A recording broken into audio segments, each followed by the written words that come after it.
lomele iqembu le-IFP okhethweni lokuchibiyela oluzoba ku-Ward 17 kumasipala waseMandeni mhla ka-26 kuNovemba.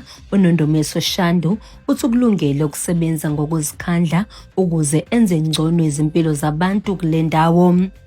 Le wadi salingena lekhansela ngemuva kokuba ikhansela laphambilini laqoshwa yiqembu lalo ngoba lisolwa ngamacala athile. Bangu-4,274 abantu okulindeleke ukuthi bazovota ezikhungweni ezintathu zale ward, okubalwa kuzo esikoleni iSithebe Primary School endaweni yakamhambuma, esontweni iNew African Apostolic Church eZavotha, nasetendeni elisendaweni yaziwa ngokuthi kwaNongoma endaweni yaseNdlondlweni.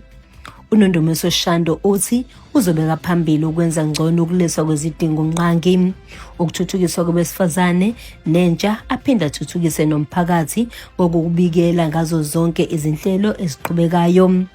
uNondomiso Shandu uchaza ngezinhlelo zakhe zokuthuthukisa umphakathi. Igama lami nginguNondomiso Shandu, ongu-candidate okhethweni lokuchibiyela oluzoba ku-Ward 17 eMandeni kwaSithebe ngaphansi kweqembu i-IFP ngokuqokwa umphakathi.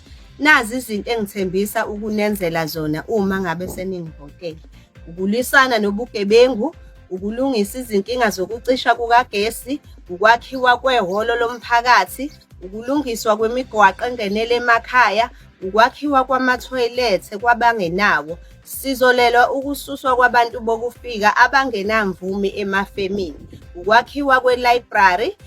Uma kuvela amathuba omsebenzi azothathwa alethwe kubantu. Sokwenza imihlangano nyanga zonke mayelana nokusebenza kukakhansela.